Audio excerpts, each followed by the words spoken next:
Now she would have to walk among them, knowing she was the architect of their confinement.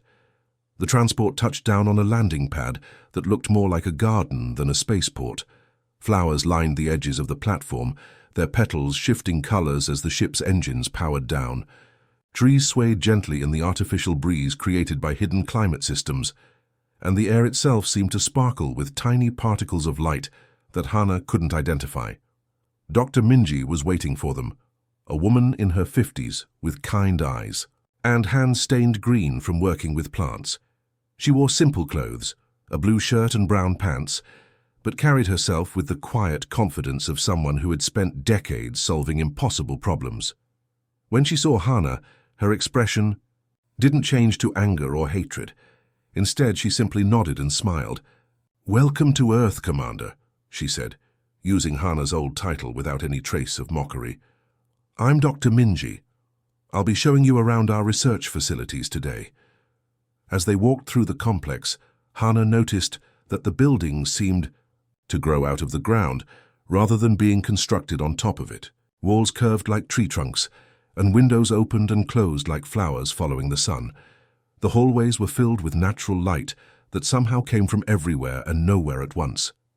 "How do you power all of this?" Hana asked, her scientific curiosity overcoming her shame. "The buildings themselves are alive," Dr. Minji explained, running her hand along a wall that pulsed gently under her touch. "They photosynthesize during the day and store energy in biological batteries. At night, they burn the oxygen they produce during daylight. It's a completely closed system. No waste, no pollution, no external power needed." They entered a vast laboratory where the most amazing sight awaited them. Children, maybe 8 or 9 years old, were playing tag with butterflies. But these weren't ordinary butterflies. Some were real, with wings that caught the light like stained glass, while others were clearly holograms, their forms shifting and sparkling as they moved. The children didn't seem to care which was which. They laughed and ran, trying to gently catch both kinds in their small hands. "The holographic butterflies are teaching tools," Dr. Minji explained. "They show the children how different species might behave on alien worlds. We've been preparing our young people for the day when they might meet life forms from across the galaxy." A little girl with pigtails ran up to them, cupping her hands carefully. Inside was a holographic butterfly, with wings that looked like tiny galaxies, stars twinkling within the projection. "Look, Dr. Minji," the child said excitedly. "I caught an Andromeda dancer. The computer says they only come out when 2 moons are in the sky. Do you think we'll really see them someday?" Dr. Minji knelt down to the child's level. "I hope so. Youngsu, maybe very soon." As they continued through the facility, Hana saw miracle after miracle. In one room, scientists had created plants that could survive in the vacuum of space, their leaves generating their own atmosphere. In another, researchers were growing materials that were stronger than steel, but as flexible as silk, all from modified tree sap. "We solved the food crisis on Kepler 442b 20 years ago," Dr. Minji mentioned casually as they passed a room full of floating gardens. "These crops can grow in almost any soil, even contaminated ground. They actually clean the earth as they grow." Hana stopped walking. "Kepler 442b has been struggling with famine for decades. Millions have died." "We know," Dr. Minji said quietly. "We've been monitoring galactic communications for centuries. Every crisis, every disaster, every unsolvable problem. We've been working on solutions, just in case we ever got the chance to help." They paused in front of a memorial wall covered with photographs and names. Thousands upon thousands of them, stretching from floor to ceiling. "These are our scientists who died working on galactic problems," Dr. Minji explained. "Dr. Sunwoo spent 40 years developing a cure for Rigelian plague, even though no human has ever been infected. Professor Hijin created a water purification system for desert worlds. Though Earth has no water shortage, engineer Taewon designed ships that could evacuate entire planets in hours, knowing we might never build them." Hana's crystalline form began to dim as the weight of her actions truly hit her. "They all died trying to help people they would never meet. That's what humans do," Dr. Minji said simply. "We solve problems because they need solving, not because we'll get credit for it." As they walked past laboratories where scientists worked on solutions to diseases that didn't exist on Earth, past workshops where engineers built tools for environments, they had never seen past classrooms where children learned languages of species they had never met, Hannah realized the true scope of what her fear had stolen from the galaxy. Humanity hadn't just been isolated. The galaxy's greatest problem solvers had been locked away at the very moment when they were needed most. Every unsolved crisis, every preventable death, every war that could have been avoided, all of it could be traced back to her decision 3 centuries ago. And yet, somehow, the humans around her continued to treat her with kindness, as if she were a guest, rather than the architect of their imprisonment. Professor Daehyun was a man who looked like he had spent his entire life surrounded by books, though these weren't ordinary books. The archives stretched endlessly in all directions, with floating shelves that moved and rearranged themselves as needed. Holographic displays showed alien faces, star maps, and cultural artifacts from across the galaxy. The professor himself was thin and gentle, with grey hair and eyes that sparkled with curiosity rather than bitterness. "Welcome to the Archive of Distant Friends," he said, gesturing around the vast space. "We've been collecting information about galactic civilization for 300 years, preparing for the day we might finally meet our neighbors." Hannah followed him deeper into the archives, watching in amazement as entire sections reorganized themselves around their movement. Shelves slid apart to create walkways, and displays automatically adjusted to show relevant information as they passed. "How did you gather all this?" Hannah asked, staring at a perfect hologram of a Zalaki diplomat giving a speech she remembered from 50 years ago. "The barrier kept us in, but it couldn't stop all electromagnetic signals," Professor Daehyun explained. "Radio waves, quantum fluctuations, gravitational anomalies. We learned to read the galaxy's whispers. Every public broadcast, every cultural exchange, every scientific conference that was transmitted openly, we captured and studied." They stopped in front of a massive display showing the hegemony's homeworld. The image was so detailed that Hannah could see individual buildings, weather patterns, even the crystal gardens where she had played as a child. "We know about your people's meditation practices," the professor said softly. "How you sing to the crystal cores to help them grow. How your architecture follows the natural resonance patterns of your world. We found it beautiful." Hannah felt her form flickering with emotion. "You studied us." "We studied everyone," he replied, leading her to another section. The Metal Brotherhood's forge songs, the gas giant collective's poetry of pressure and temperature, the tree dancers of Epsilon Eridani and their symphonies of growth. Every culture, every tradition, every way of seeing the universe, we learned from all of you. As they walked, Professor Daehyun showed her rooms dedicated to specific civilizations. In one, human students practiced the meditative breathing techniques of the Lung people of Vega. In another, artists created sculptures using the mathematical principles discovered by the silicon mines of Wolf 359. Each room was a love letter to a species they had never met. "Why?" Hannah whispered. "Why spend so much time learning about people who had rejected you?" The professor stopped walking and turned to face her. "Because we knew that whoever had isolated us was afraid. Fear makes people do terrible things, but it doesn't make them evil.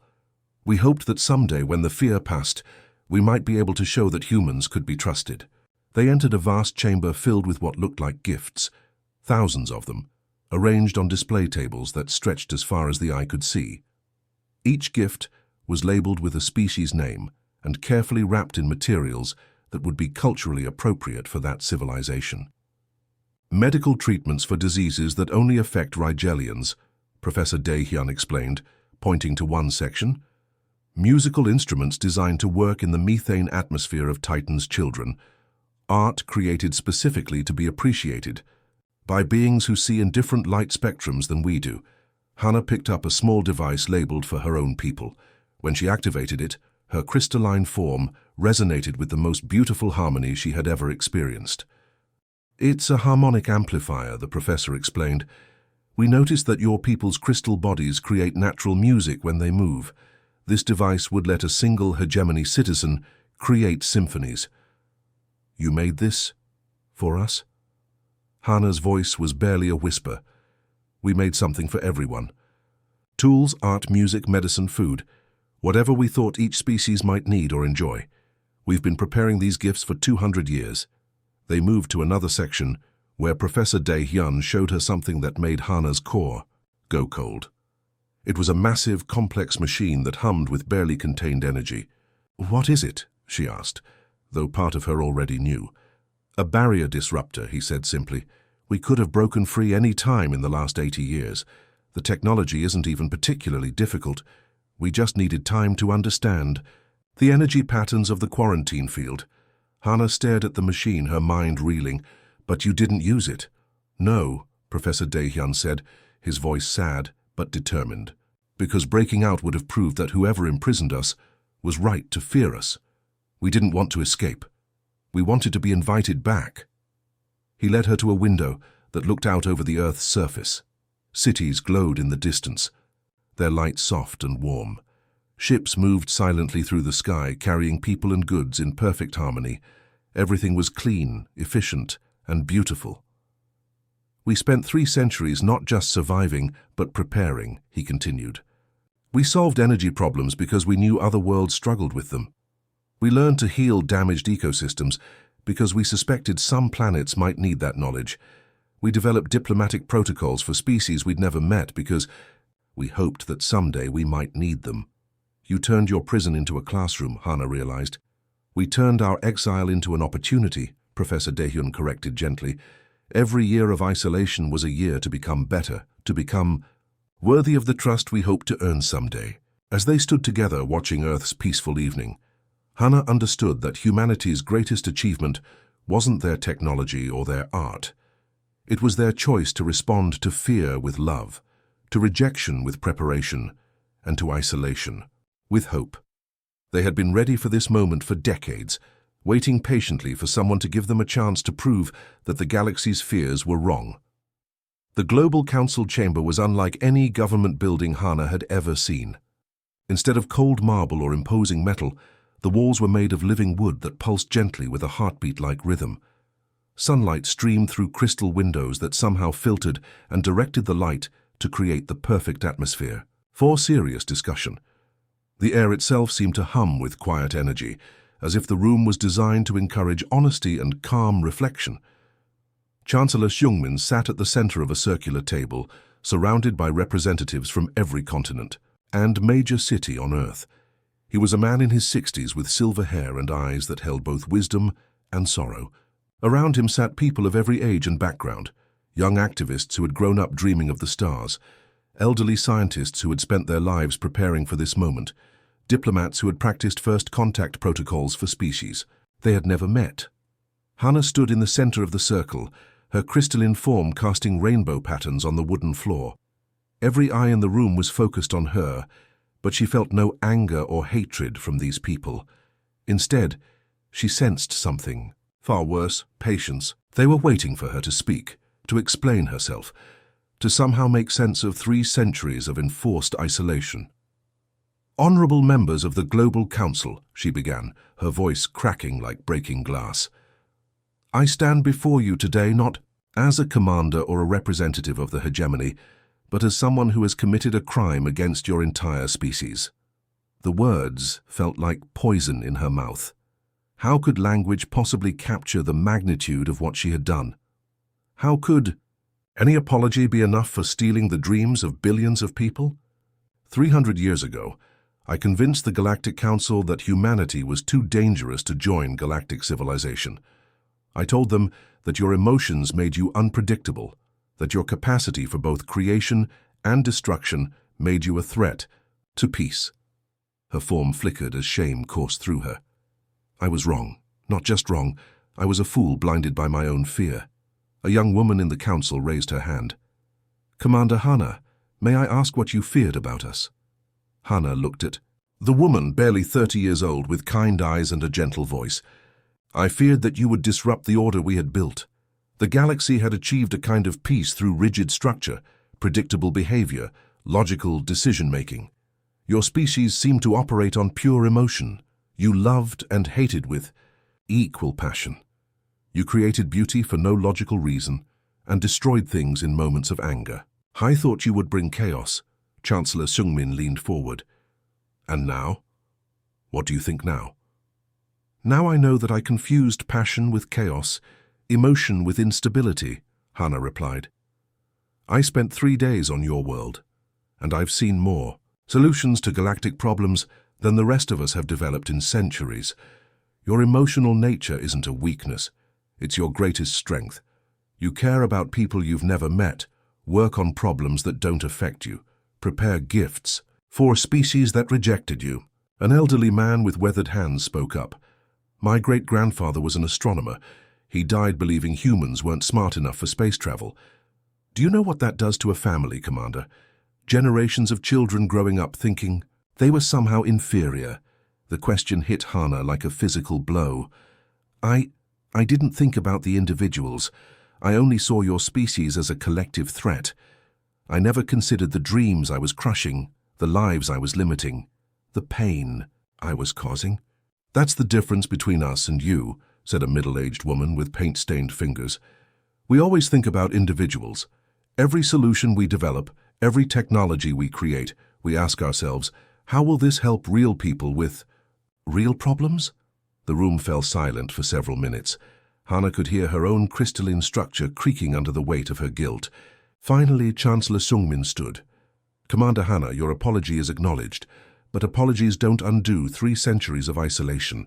They don't bring back the explorers who died dreaming of stars they couldn't reach, or the scientists who solved problems for worlds they would never see. Hana's form began to dim. What would you have me do? How can I possibly make amends for such a crime? You can't, the Chancellor said simply, but you can help us ensure it never happens again. The council members exchanged glances, and Hana sensed they had already discussed this decision long before she arrived. We're offering you a position, Chancellor Seungmin continued. Ambassador from Earth to the Galactic Council. You'll help us share our technologies and discoveries with species that need them. You'll work to establish diplomatic protocols that prevent any civilization from being isolated based on fear or misunderstanding. You want me to represent you? Hana could barely believe what she was hearing. After what I did? Because of what you did, corrected the young woman who had spoken earlier. You understand both sides now. You know how fear can blind people to possibilities, and you've seen what humanity actually is. Who better to bridge that gap? Hana realized this wasn't just forgiveness. It was something far more profound. They were trusting her with their future, making her responsible for ensuring their gifts reached the galaxy safely. Her punishment wasn't exile or imprisonment.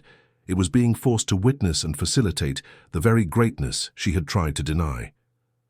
She accepted their offer. Hana understood that some wounds don't heal through punishment, but through the patient work of building something better from the broken pieces. Elder Hyun-soo moved slowly through the memorial gardens, her cane tapping gently against the stone pathways. She was ancient by human standards, nearly 100 years old, but her eyes still sparkled with sharp intelligence. Her silver hair was braided with small flowers that changed colors as she walked, and despite her age, she carried herself with the dignity of someone who had spent decades preserving the most important stories of her people. This is where we remember the dreamers, she said softly, leading Hana to a vast field of crystal monuments that stretched beyond the horizon. Each crystal was unique, some tall and thin like reaching fingers, others round and glowing like captured stars. As they walked closer, Hana realized that each monument told a story. The first memorial they stopped at showed a young man with wild hair and excited eyes. The crystal displayed moving images of his life, building telescope after telescope, each one more powerful than the last. The images showed him as a child pointing at the night sky, as a teenager sketching rocket designs, as a young adult teaching others about the stars. Dr. Kyung-ho, Elder Hyun-soo said, placing her weathered hand on the crystal. He was born the year after the barrier went up, spent his entire life trying to see beyond our solar system. He built telescopes that could see individual planets around distant stars, but could never get past the wall you placed around us. The crystal showed the man's final years, still working, still hoping, growing older and more frail, but never giving up.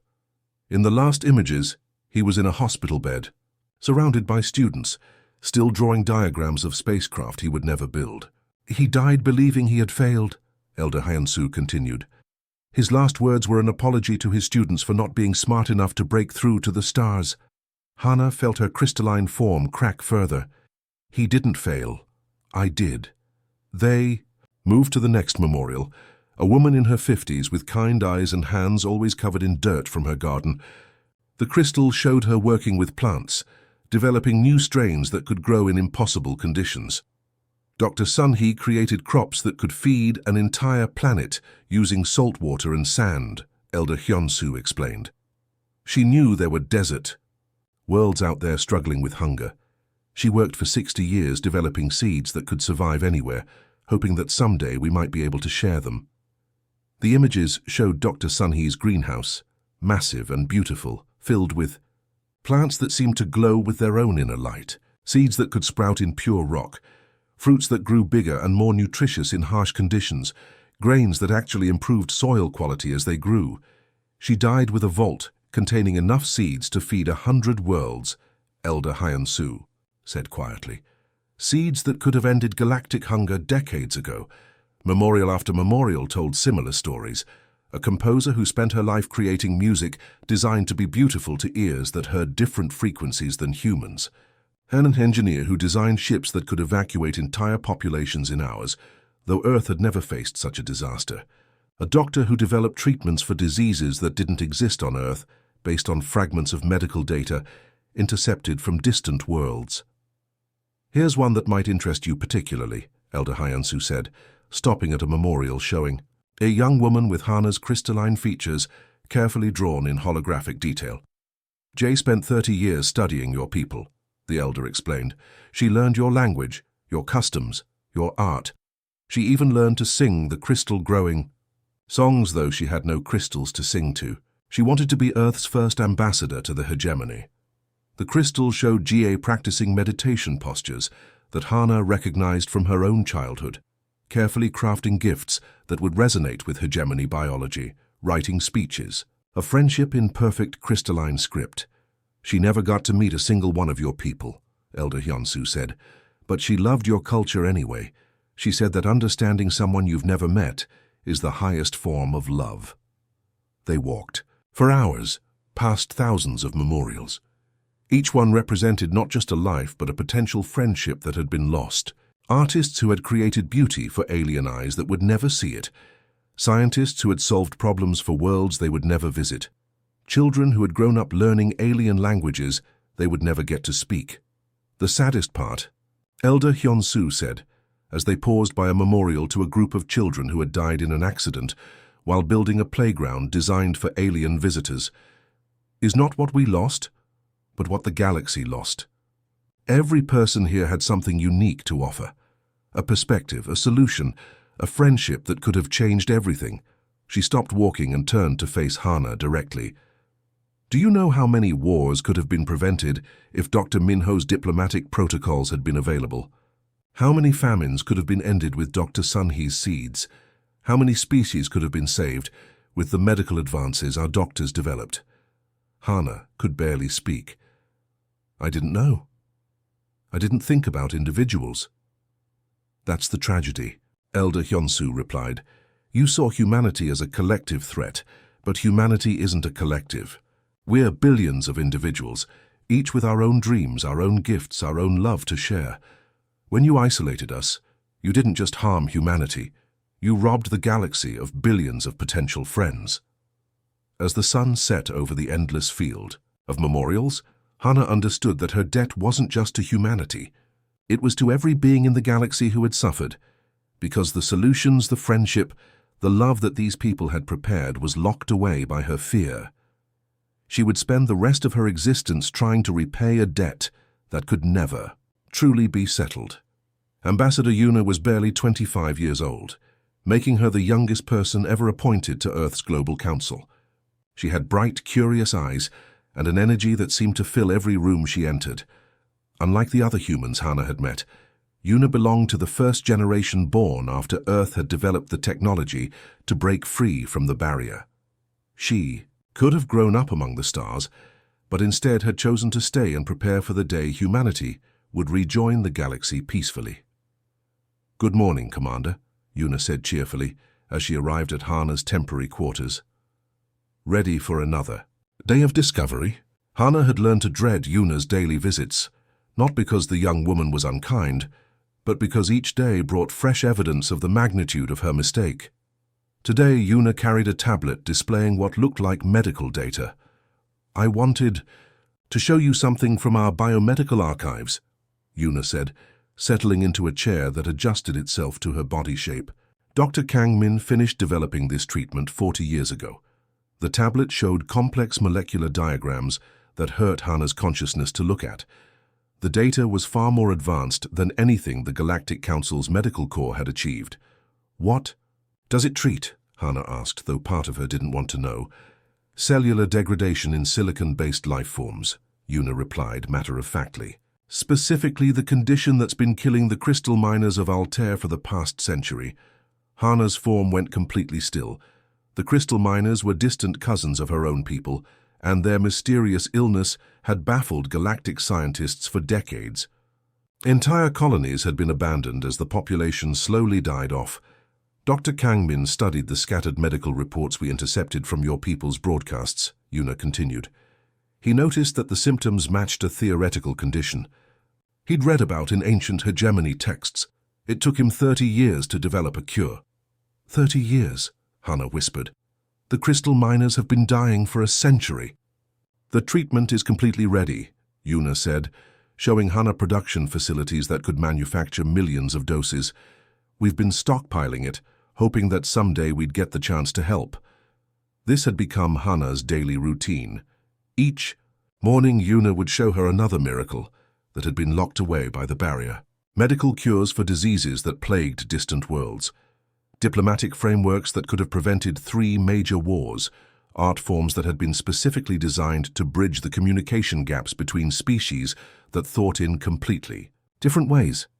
"Here's something I think you'll find particularly interesting," Una said, leading Hana to a vast workshop where humans were building what looked like massive musical instruments.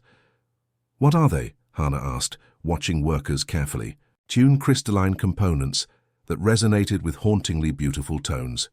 As harmony engines," Una explained.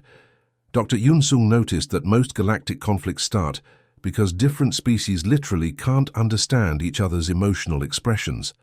These devices translate emotional states between species. They turn a hegemony crystal song into something a gas giant can understand, or translate human laughter into the pressure waves that make tree dancers happy. Hana watched as a human technician played a simple melody on one of the devices. The machine processed the music and output it in dozens of different forms: light patterns, pressure waves, electromagnetic pulses, quantum fluctuations. Each output was designed to trigger positive emotions in different alien species. "We tested them using the cultural data we've collected," Una continued. "According to our models, these devices could reduce interspecies conflict by 70% just by helping people understand each other's feelings." The War of Seven.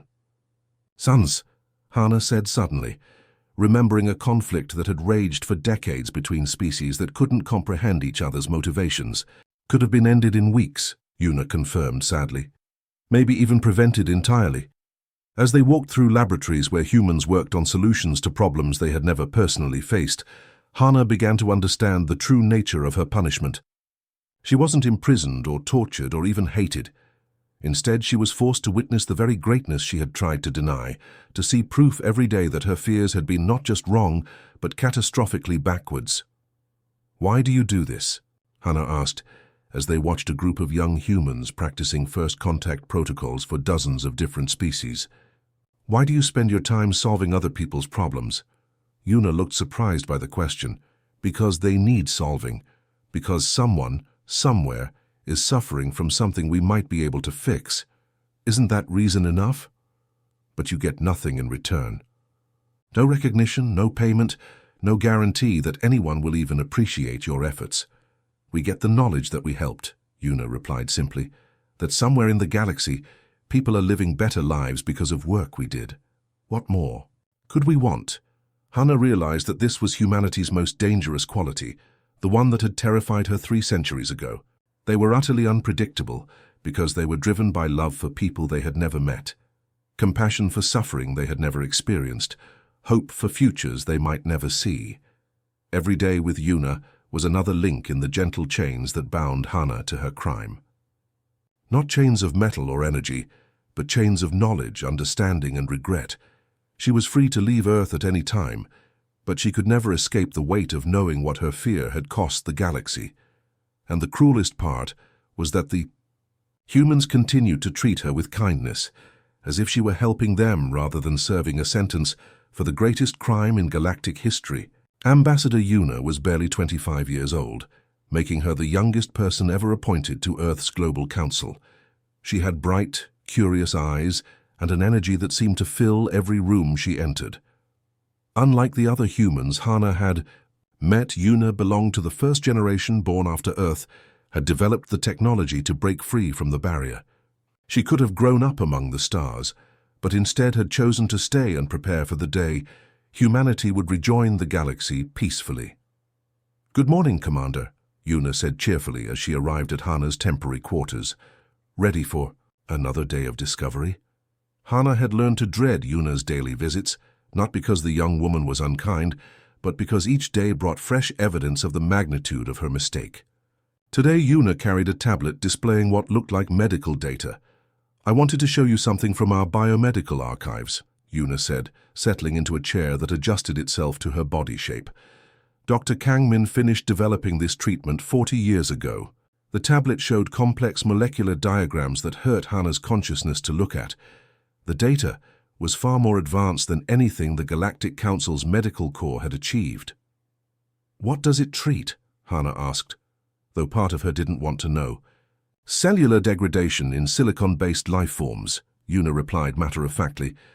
"Specifically the condition that's been killing the crystal miners of Altair for the past century." Hannah's form went completely still. The crystal miners were distant cousins of her own people, and their mysterious illness had baffled galactic scientists for decades.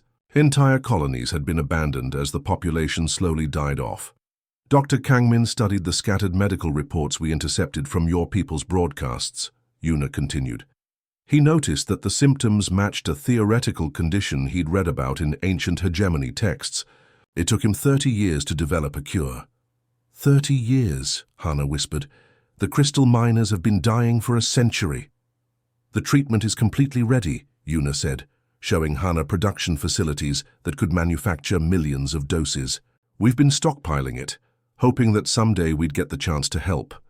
This had become Hannah's daily routine. Each morning, Una would show her another miracle that had been locked away by the barrier. Medical cures for diseases that plagued distant worlds. Diplomatic frameworks that could have prevented 3 major wars. Art forms that had been specifically designed to bridge the communication gaps between species that thought in completely different ways. "Here's something I think you'll find particularly interesting," Una said, leading Hannah to a vast workshop where humans were building what looked like massive musical instruments. "What are they?" Hannah asked, watching workers carefully tune crystalline components that resonated with hauntingly beautiful tones. "Harmony engines," Una explained. Dr. Yunsong noticed that most galactic conflicts start because different species literally can't understand each other's emotional expressions. These devices translate emotional states between species. They turn a hegemony crystal song into something a gas giant can understand, or translate human laughter into the pressure waves that make tree dancers happy. Hannah watched as a human technician played a simple melody on one of the devices. The machine processed the music and output it in dozens of different forms: light patterns, pressure waves, electromagnetic pulses, quantum fluctuations. Each output was designed to trigger positive emotions in different alien species. "We tested them using the cultural data we've collected," Una continued. "According to our models, these devices could reduce interspecies conflict by 70% just by helping people understand each other's feelings."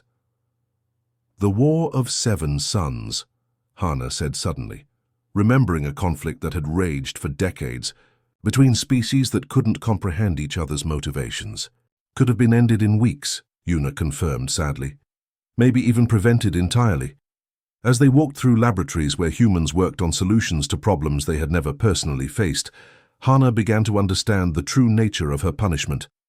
She wasn't imprisoned or tortured or even hated.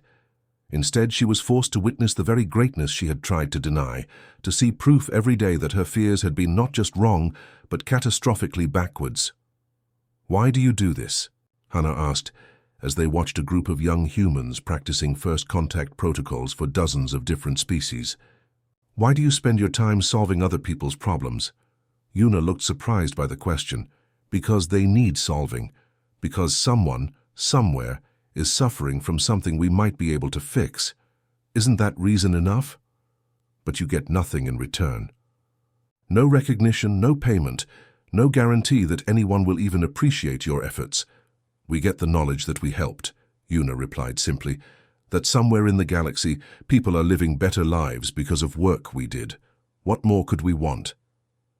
Hana realized that this was humanity's most dangerous quality, the one that had terrified her 3 centuries ago. They were utterly unpredictable because they were driven by love for people they had never met, compassion for suffering they had never experienced, hope for futures they might never see. Every day with Una was another link in the gentle chains that bound Hana to her crime. Not chains of metal or energy, but chains of knowledge, understanding, and regret. She was free to leave Earth at any time, but she could never escape the weight of knowing what her fear had cost the galaxy. And the cruelest part was that the humans continued to treat her with kindness, as if she were helping them rather than serving a sentence for the greatest crime in galactic history. Master Architect Wu Jin was a man who spoke with his hands as much as his voice. Every gesture was precise and purposeful, like someone who had spent decades shaping beauty from raw materials. He was in his 70s, with silver-streaked hair and eyes that seemed to see possibilities where others saw only empty space. When he walked, it was with the careful steps of someone who understood that every movement could change the world around him. "Come," he said to Hana, his voice gentle but filled with anticipation. "There's something I've been wanting to show you since you arrived, something that might help you understand what we've really been doing these past 3 centuries. They walked through Earth's capital city, past buildings that seemed to grow from the ground like living things and streets that hummed with quiet energy. The city felt alive in a way that Hana had never experienced. Not the harsh, metallic life of machines, but something warmer and more organic. Even the air seemed to pulse with gentle rhythms that reminded her of breathing. "Everything here is built on the principle of connection," Wu Jin explained as they walked. "Not just connection between buildings or systems, but connection between ideas, between hearts, between hopes. That's what humans do best. We connect things that seem unrelated and find the beauty in those connections." They stopped at the edge of what looked like a vast garden, but as they got closer, Hana realized it was unlike any garden she had ever seen. The flowers were made of crystal, each one carefully crafted and perfectly unique. Some were tiny and delicate, like morning dewdrops frozen in time. Others were massive and complex, with petals that seemed to contain entire galaxies. The garden stretched for miles in every direction, containing millions upon millions of crystal flowers. "This is the memorial of missed connections," Wu Jin said, his voice filled with quiet pride. "Every flower here represents a friendship that could have been, a connection that never had the chance to bloom." Hana moved closer to examine the nearest flower. It was a beautiful blue crystal that seemed to sing when the light hit it, resonating, with tones that reminded her of home. Attached to its base was a small plaque that read, "For the crystal singers of the hegemony. May we someday harmonize together." "This one was made by a composer named Jinsu," Wu Jin explained.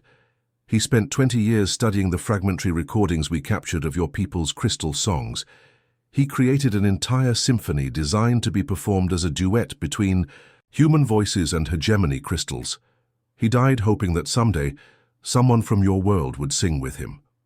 They walked deeper into the garden, and Hana saw that each section was dedicated to a different species. Flowers made of flowing metal, for the Machine Brotherhood, each one moving in patterns that matched their mechanical poetry. Flowers that seemed to be made of compressed gas for the cloud dances of Vega, shimmering and shifting like captured storms. Flowers that grew and changed for the plant minds of Kepler, their crystal forms somehow capturing the essence of living. Growth? How many people worked on this? Hannah asked, overwhelmed by the scope and beauty of what she was seeing. Everyone, Wu Jin replied simply. Every human on Earth contributed at least one flower. Children made simple ones in their art classes. Scientists created complex ones that captured the essence of alien biology. Artists made beautiful ones that expressed emotions we hoped to share. Even our oldest and most frail citizens shaped crystals with their last breaths, wanting to leave behind proof that they had thought about distant friends. They paused at a particularly stunning section where the flowers seemed to dance with each other, their movements synchronized in patterns that created waves of light and sound across the garden. This section represents potential collaboration, Wu Jin explained. Each flower shows how human creativity might combine with alien knowledge to create something neither species could achieve alone. Art that could only exist when different minds work together. Music that requires multiple types of hearing to fully appreciate. Technologies that need diverse perspectives to function. Hannah noticed that many of the flowers had small alcoves containing gifts. Tools, artwork, musical compositions, scientific theories. Each gift was labeled with the species it was intended for and a brief explanation of how it might help or bring joy. We built this garden not from bitterness, Wu Jin said, stopping beside a fountain where crystal flowers grew up from flowing water, but from hope that understanding might grow from our isolation. Every flower here is a promise, a commitment, that when we finally meet our galactic neighbors, we'll be ready not just to take our place among them, but to give them something beautiful in return. As they walked through the garden, Hannah began to understand something that had eluded her for centuries. The quality that had made her fear humans, their unpredictability, their emotional nature, their tendency to act on feelings rather than logic, was exactly what made them so valuable. "Oh, you don't think the way we do," she said suddenly. "No," Wu Jin agreed, "we don't. Your people, all the council species, you think in straight lines. Logic to conclusion, cause to effect, problem to solution. It's efficient, it's reliable, it's safe. But you think in spirals, in connections, in possibilities," Hannah continued, finally seeing clearly. "We think with our hearts as much as our minds," Wu Jin confirmed. "We see a problem on a distant world, and we don't just think, how can this be solved? We think, what would it feel like to live with that problem? What would bring joy to someone? Suffering from it? How can we not just fix it, but make life more beautiful in the process?" Standing in the center of a garden dedicated to friendships that had never been allowed to exist, Hannah realized that her greatest fear about humanity had been exactly backwards. Their unpredictable nature wasn't a weakness to be contained. It was a gift the galaxy desperately needed. Their emotional thinking didn't make them dangerous. It made them the bridge that could connect every other species in ways that pure logic never could. And she had locked away that gift for 300 years. 5 years had passed since Hannah first set foot on Earth, and the galaxy was transforming in ways no one could have imagined. Dr. Subin had become her closest colleague, a brilliant woman in her 40s who specialized in interspecies biology.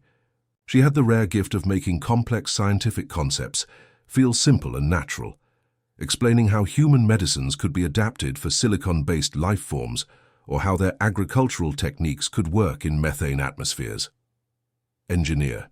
Jae-hyun was different, a quiet man who spoke mostly through his work. He could build anything, but more importantly, he could build it in a way that felt right to whoever would use it. When designing space stations for the gas giant collective, he included pressure chambers that mimicked their home-world's storms. When creating ships for the tree dancers, he made sure the control panels felt like bark and responded to touch like living wood. Working with them had become Hannah's new existence. Every morning, she would review requests from across the galaxy, desperate pleas for help that had been ignored or misunderstood for decades. A plague devastating the crystal colonies near Vega. Soil contamination on the mining worlds of Alpha, Centauri, communication breakdowns between the Metal Brotherhood and their organic neighbors. Another one from the hegemony, Dr. Subin said, handing Hannah a datapad. The crystal gardens on Altair Prime are dying. Their traditional growing songs aren't working anymore. Hannah read through the report, her form dimming with familiar shame. She recognized the symptoms immediately, the same crystal sickness that had been slowly spreading through hegemony space for decades. I know this condition, she said quietly. I've seen it destroy entire colonies. Dr. Kangmin's treatment should work, Dr. Subin replied, but we'll need to modify the delivery system for crystalline biology. Give me 3 days. 3 days. Hannah remembered when the Galactic Council had spent 3 years debating whether to even study this problem. Now a solution would be ready in less time than it took most species to file the proper paperwork. The irony wasn't lost on her. Every success story made her failure more obvious. When human agricultural techniques ended the famine on Kepler 442b, saving millions of lives, Hannah had to deliver the news to families who had lost children to starvation years earlier. When human diplomats resolved the conflict between the spiral dancers and the void swimmers in a matter of weeks, she met with refugees who had spent decades fleeing the war. It's not your fault that we weren't there before, Jae-hyun had told her one evening, as they watched human ships departing for the new colony on Proxima Centauri. You made a mistake, but the council chose to listen. Everyone played a part. But Hannah knew better. She had been the architect of isolation, the voice that convinced the galaxy to lock away its greatest problem solvers. Every life that could have been saved, every conflict that could have been prevented, every breakthrough that could have happened decades earlier, all of it traced back to her fear. The hardest part wasn't the guilt, though. It was watching humanity excel at exactly the thing she had feared they would do, bringing change to the galaxy. But instead of the chaos she had predicted, they brought healing. Instead of disruption, they brought connection. Instead of instability, they brought creative solutions that no one else had thought to try. She stood now on the observation deck of Harmony Station, humanity's first permanent outpost beyond the solar system. Through the transparent walls, she could see human ships working alongside vessels from dozens of other species. A hegemony crystal singer was teaching human children her people's traditional songs. Gas giant poets were collaborating with human writers to create literature that could be appreciated across species lines. Metal Brotherhood engineers were learning biological construction techniques from human architects. Beautiful, isn't it? Dr. Subin said, joining her at the window. 20 species working together on a single project. The Council's xenobiologists say they've never seen cooperation like this. It's everything I was afraid of, Hannah admitted. Humans are changing. Everything just like I predicted. But instead of destroying the old order, they're making it better. Below them, a group of human children played with young aliens from half a dozen species. Their laughter translated perfectly across biological barriers. Joy needed no interpretation. They were the first generation to grow up truly galactic, speaking multiple languages, thinking in ways that no single species could achieve alone. The funny thing is, Dr. Subin continued, we're not even trying to change things. We're just doing what comes naturally, solving problems, making friends, sharing what we have. The changes happen because that's what friendship does. It changes everyone involved. As night fell over the station, Hannah performed her daily ritual. She found a quiet spot where she could see the stars clearly and whispered her apology to the cosmos. Not just to humanity, but to every being whose life could have been better if she had chosen understanding over fear. I'm sorry, she said to the distant lights that represented countless worlds. I'm sorry for the pain that didn't need to happen, for the solutions that came too late, for the friendships that were delayed by centuries. But even as she spoke her daily confession, Hannah understood that this wasn't really about forgiveness anymore. The humans had never asked for her apologies. They were too busy building the future to dwell on the past. Her punishment wasn't their anger or their demands for justice. It was something far more profound. She was condemned to witness grace, to see every single day proof that the very qualities she had feared in humanity, their emotional thinking, their unpredictable responses, their tendency to care more about strangers than about logic, were exactly what the galaxy needed to heal its oldest wounds and bridge its deepest divides. Standing beneath alien stars that humans now touched freely, Hannah realized that some wounds don't heal through punishment or revenge. They heal through the patient cultivation of the very beauty that fear once tried to destroy. And perhaps in her own small way, by helping that beauty grow, she was becoming part of the healing, instead of just a reminder of the wound.